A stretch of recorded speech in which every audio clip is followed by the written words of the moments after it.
জানেনে সিদিনাখন ল'ৰাটোৱে কৈছিলে যে মামী গাজৰৰ হালোৱা বনাই দিবা, মোৰ খাব মন গৈছে। কিন্তু মই গোটেই দিনৰ কাম কাজবোৰ কৰি লৈ কৰিব মন নাযায়, কেতিয়াবা আওকাণ কৰিলোঁ আৰু এদিন গ'ল দুদিন গ'ল। ইফালে আমাৰ ই আকৌ গাজৰ আনি দিছে, কিন্তু মইহে বনোৱা নাছিলোঁ। কিন্তু আজি যেতিয়া ল'ৰাৰ গাটো ভাল লগা নাই, সি একো খাব বিচৰা নাই, ভাবিলোঁ যে গাজৰৰ হালোৱাই বনাই দিওঁ ৰুটি দুটামানেৰে। গাজৰখিনি যেতিয়া ধুই মেলি ল'লোঁ মই নিজে ৰুকিবৰ কাৰণে, তেতিয়া চাইছেনে ল'ৰাই মোক নিদিয়ে, তুমি বোলে হাতটো আঁতৰাই দিয়া, তোমাৰ হাত কাটি যাব। তেতিয়া মই গম পালোঁ সি মানে বেছি এয়া কৰিবৰ কাৰণেই গাজৰৰ হালোৱা খাম বুলি মোক ইমান দিনে কৈ আছিলে। আসসালামু আলাইকুম বন্ধুসকল, মই জেচমিন আৰু আপোনালোকে চাই আছে জেচমিন মিনি ব্লগ। বিয়াৰ পিছৰ দিনাই যিদিনাখন গম পালোঁ যে সদায় ৰুটি বনাব লাগিব, কাৰণ ইহঁতৰ ঘৰৰ সকলোৱে সদায় ৰাতিপুৱা ৰুটি খায় ব্ৰেকফাষ্টত।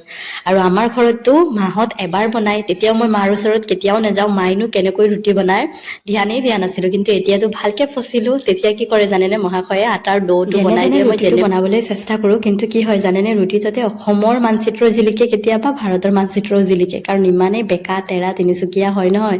কিন্তু তেনেকৈয়ে মহাশয়েও খায়, ঘৰৰ মানুহেও খায়, একো নকয়, কাৰণ জানে এজনী ছোৱালী ক'তনো ইমান তাই একেবাৰে আহি পিনে পাৰিব। আৰু সিহঁতেও ধৈৰ্য ধৰিছে, কিন্তু লাহে লাহে মই শিকিলোঁ। আৰু এতিয়া চাইছেনে খাব পৰা হিচাপে বনাই লওঁ আৰু ৰুটি।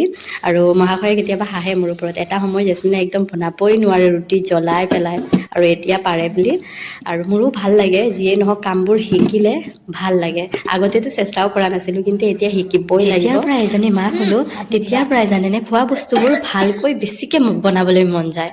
কেলে জানেনে, কাৰণ ল'ৰাটোৱে যেতিয়া কয় মামী বহুত সোৱাদকৈ বনাইছে তুমি, টেষ্ট লাগিছে, শুনি মনটো একদম শান্তি লাগি যায়। আৰু যেতিয়া সি খাই সোৱাদ লৈ লয়, তেতিয়াতো আৰু ভাল লাগি যায় মন। আশা কৰিছোঁ আপোনালোকক মোৰ মিনি ব্লগ ভাল লাগিছে। আজি ইমানেই, বাই বাই।